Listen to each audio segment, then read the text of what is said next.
السلام عليكم ورحمة الله أحبتي بالله، تحية المساء وخيرها على مسمعكم.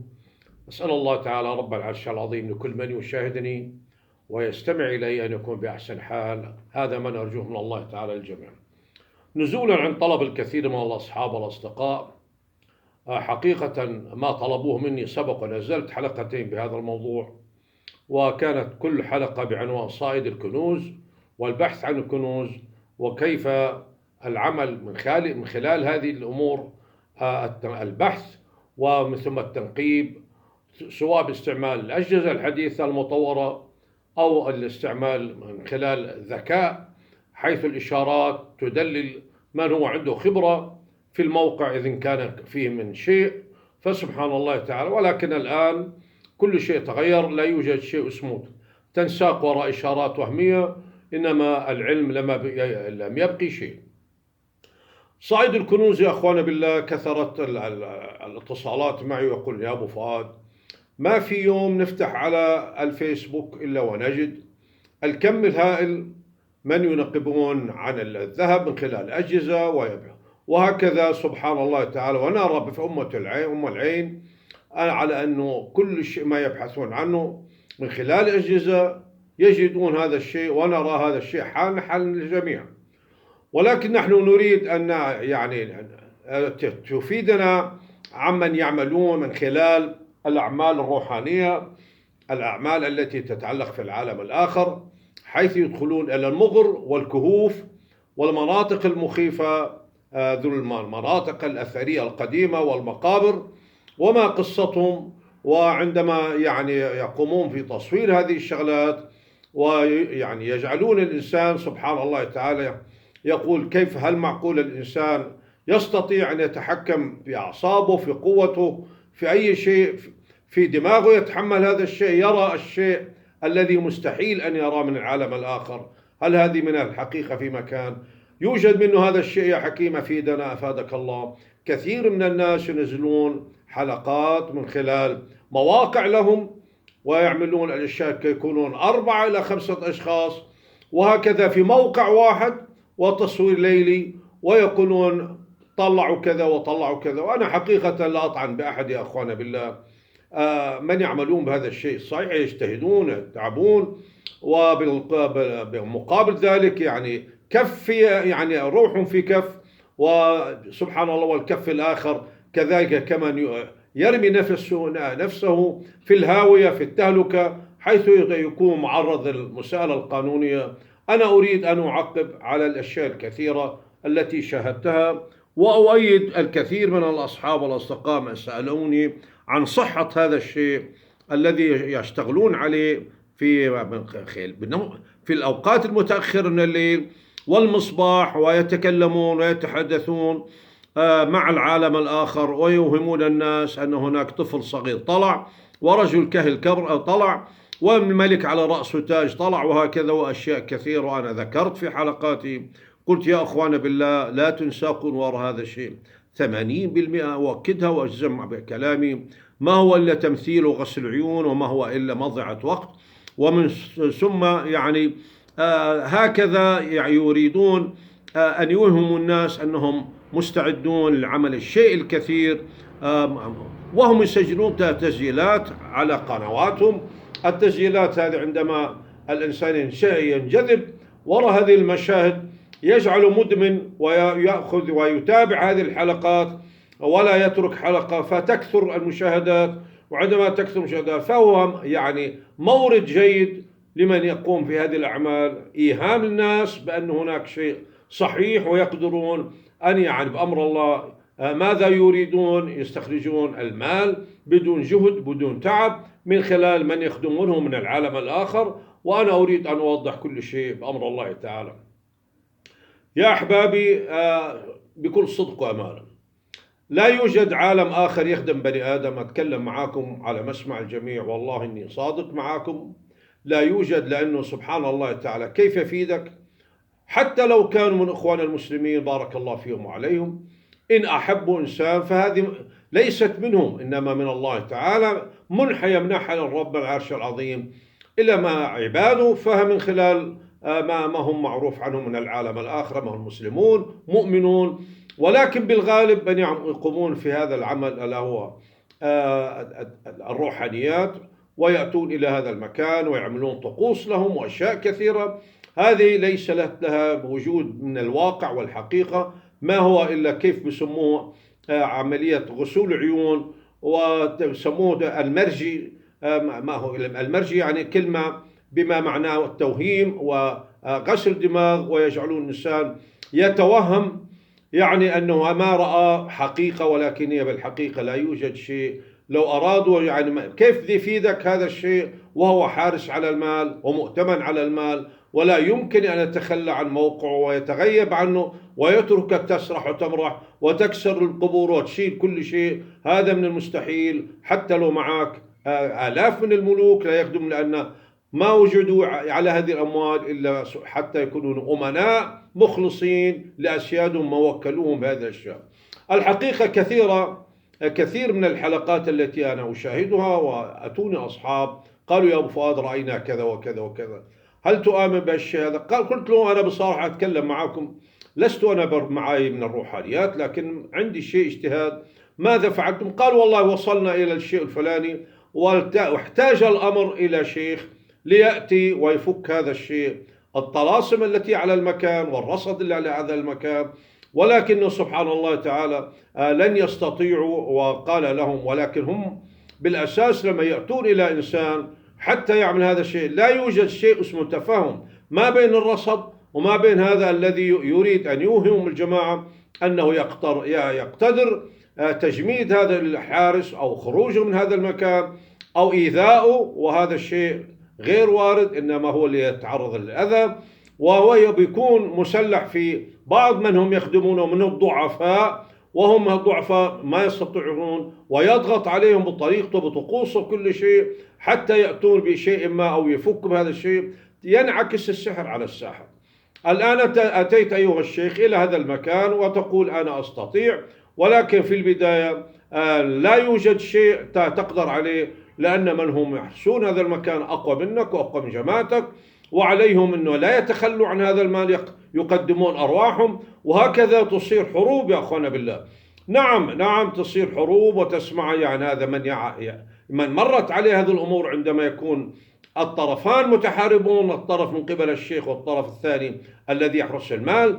تسمع صهل الخيل، وهكذا أقدام الخيل يعني تركض، والسيوف هكذا والصياح. نعم هذه ليست وهم، حرب من الجهتين، ولكن بالنتيجة لا ناصر ولا منتصر ولا شيء. وبالنتيجة هي كل ما في الأمر يعني أنت أقدمت على هالشيء ولا تقدر عليه، يجب عليك بالحال أن تترك هذا العمل وبأمر الله تعالى، وحتى لا يأتي أذى لصاحب هذا المكان. كل من يصورون هذه الشغلات ما هي إلا تصوير أفلام يفلمون على الناس، حتى بالنتيجة عندما يعمل كل يوم يعني حلقة وبالأسبوع حلقتين، ومدة كل حلقة قرابة نصف ساعة لا يزيد عن ذلك، ويتم تنزيلها على حسابه على اليوتيوب. وكثرنا من المشتركين يعني عندما يأتي بالشهر مبلغ وقدره أقلها 10 إلى 20 ألف دولار حسب المدة الزمنية لكل حلقة، وكثرة اللايكات والاشتراكات. إن كانت الاشتراكات كثيرة فيأتي العائد أكثر من ذلك. ولكن هو سبحان الله تعالى هكذا يعني يتهيأ لكم أنه كل ما يقوم فيه من صحيح.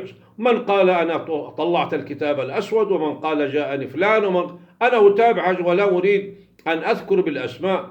وأقول يا أخي السحر العيون قابل أنك تغير كل شيء أمام عين الناظرين. ترى تجعله تقرأ عليه وتطلسم المشاهد حتى وإن كان يعني معك، وتجعله يرى الشيء هو كوهم كسراب، وهو يعتقد في نفسه أنه شاهد شيء من الحقيقة، ولكن بالأساس لا يوجد حقيقة. تصور هذا الشيء. يعني العبد اللي ما يتكلم معكم أنا شفت العجائب، كل شيء شفته، ولكن عندما أرى هذا الشيء أقول هل تستطيع أن تثبت؟ هل تستطيع أن تكمل شغلك؟ هكذا يعجز ويكتشف أمره على أنه كل ما في الأمر عملية غسل عيون. يعني هو يقوم في عملية تطليس، يطلسم الإنسان المشاهد ويجعل يرى السراب حقيقة، ويمشي ويكمل ويأخذ ما يريد. الغاية من هذا الرجل الذي يعمل بهذا الشيء إذا كان يريد يعمل مع ناس معينين، يقوم في عملية حلب لما فلوسهم، أريد الشغلة الفلانية، أريد هذا الشيء، أريد هذا، يطلب طلبات كل يوم، يأتي بطلب والطلب بالشيء الفلاني. كثرنا باعوا هدومهم وراء السواليف هاي كلها. والحقيقة يعني هاي الشغلة يعني كشغلة كإدمان، ولا تستطيع أن تخرج من هذا الشيء، لأنه من اشتغل معك يوهمك أنه بيتك فيه ذهب وفيه كل شيء، وينقصنا ويأخذ بالبداية 10-20 ألف دينار لا يكتفي.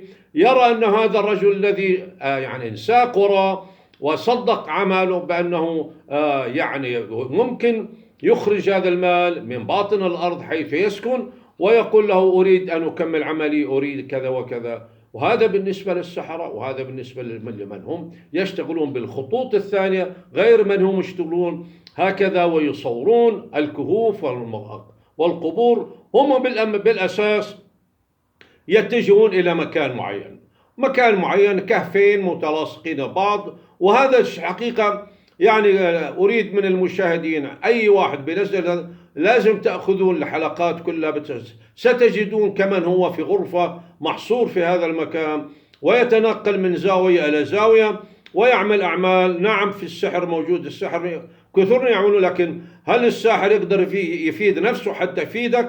ما بيستطيع، لأنه محصور لك يعني حدود، وأكثر من هذا الحد لا تستطيع أن تتجاوز. يقول له أريد أن أعمل كذا وكذا، يقول له أبشر، فيوهم من جاء هذا الرجل الذي وكلفه على أساس يطلع له من بيته هذا الشيء، ويقول له آتي بالعطرة الفلانية واترك بالعطرة.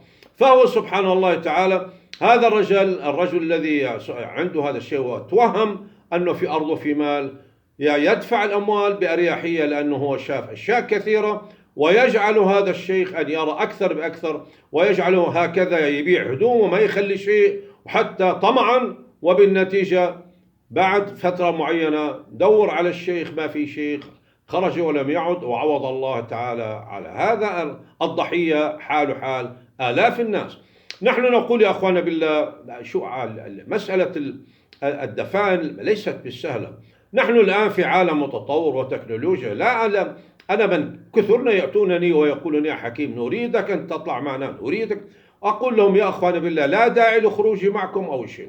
اليوم الماء تكذب الغطاس، بما معنى عندك جهاز مطور متقدم، يعني جهاز علم وكل شيء. كانت بلادنا محظور هذا الشيء، الأجهزة وتداولها، ولكن كثرت لأن كل شيء محرم ممنوع مرغوب، فالناس تبحث عنه حتى لا ينساقون وراء خزعبلات، والإشارة الفلانية توديك كذا، وهذا المكان فيه كذا وكذا. الآن كثرنا حتى من كانوا ينساقون وراء العرافين، من هم يفهمون بالإشارات، يوهمون الناس على أنه مكانك في الشيء الفلاني.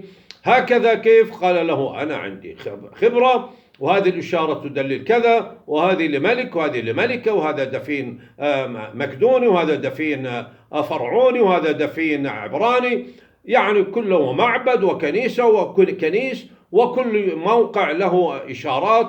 وهذا اليوم عفى الله عنه نقول كثرنا ضيعوا فلوسهم. ولكن أنت يا أخي إذا أنت مقتدر وتقول أنا أرضي فيها وجاءوك الكثر، على بدل ما تضحي يطلب منك 100,000 دينار و50,000 دينار مقابل يعني الهوى عطرة الكيكو أو عطرة أو البخور الماء يعرف عنه بان ذكر الذي يسمونه الخارق، وهذه كلها يتم العمل عليها، لكن لا يوجد شيء اسمه تثبيت يا أخوانا بالله.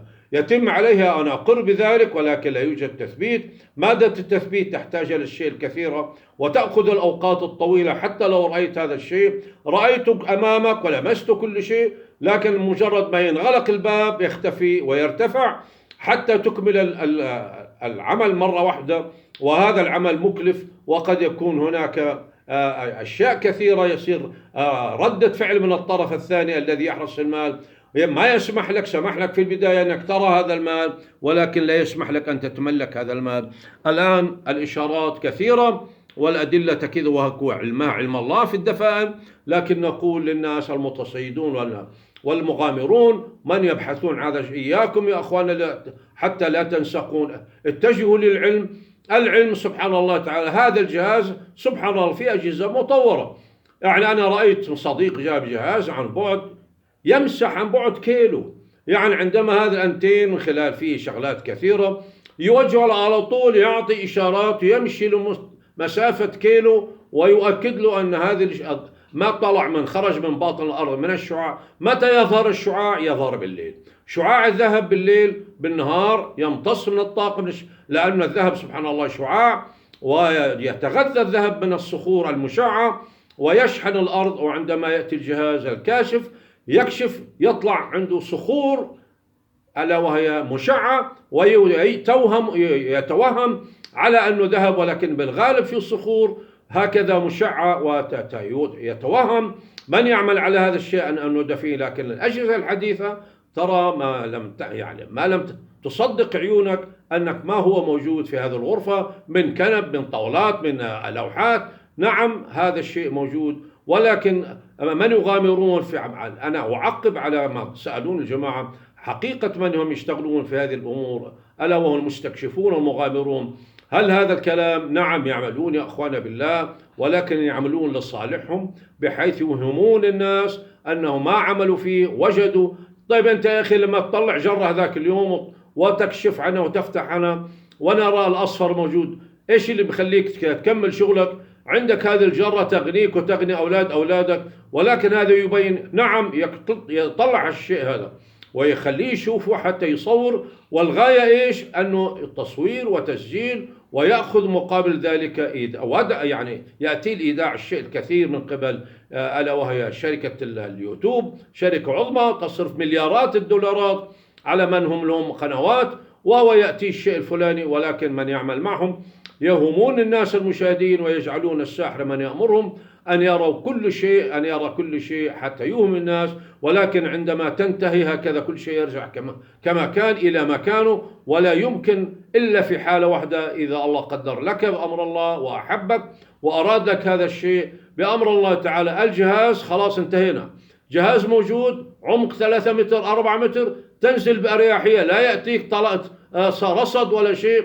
كشفت هذا متى يأتيك الرصد؟ عندما تتنقل تحفر متر مترين وتترك الحفرة هكذا يعني مكشوفة، وهذا غلط. تأتيها العمار وتسكن هذا المكان وكأنك ما عملت شيء. إذا كان الهدف قريب عن هذا الحفر ربع يعني متر أو مترين، ينزل إلى العمق. نعم ينزل ويتحرك، لأنه أنت لن تحافظ على العمل. عندما حفرت يجب أن تغلق المكان، ومن ثم تقرأ الشيء وتنثر الملح وكل شيء، وهذا المكان حتى لا يأتون عمار آخرين، وهكذا يصير عملية بعثرة في المكان وتضييع الهدف من مكان إلى مكان آخر. نحن نتكلم معكم عن علم الله أعطانا إياه، العلم القليل، ونكتفي عن 18 ساعة دقيقة ونتحول لحلقة مكملة حتى يكون في متسع للمشاهد أن يفتح الرابط بأريحية. ولهذا السبب أنا نزلت هذه الحلقة بهذا الوقت. واليوم الجمعة، جمعة مبارك عليكم أحبابي بالله، ووفقنا الله وإياكم. لا تأخذكم وأنت عندك تريد أن تبحث وكل شيء ومتأكد، واقضوا حوائجكم الكتمان. آتي بجهاز من قبل خبير، وخبير إشارات وخبير جهاز عملية ألا وهو استعمال الجهاز من حيث البرمجة، وتتوكل على الله. ما في داعي أنك تأتي من السحرة وتأتي من الشيوخ من آخر الدنيا ويأتونك وهم جاهزون ويطلعوا لك الشيء الكثير مقابل كل حاجة بتشوفه. بقول لك هات مبلغ كذا وكذا، يطلع صاحبنا هذا ب100,000 دولار، وال100,000 دولار التي يأخذها قدام عينك يحرقها ويلف ويحرقها. لكن إما أنت ترى حرقة، لكن هو ما حرقة، حولها إلى بلده وأوهمك أنه هذا عمل يحتاج إلى حرق المال، لكن بالحقيقة يحرق المال حتى تتأكد، حتى لا تطالبه أنك أنت أعطيته فلوس وذهب فيها، هو يحرقها لكن يحولها إلى مركز، إلى إقامته في بلده، وترجع توصل إلى البلد حيث هو يعمل من خلال مجموعة وليس واحد. هناك استقبال وإرسال، يستقبل المرسل الشيخ الذي عمل على هذا المكان هذا المبلغ ويتحفظ عليه. السلام عليكم ورحمة الله وبركاته. نغلق الحلقة يا أحبابي، وإن شاء الله تكون تليق إعجابكم هذه الحلقة. وضعوا لايك واشتراك، وفقنا الله وإياكم لما فيه الخير ونفعنا وإياكم. الحمد لله حمدا كثيرا. السلام عليكم.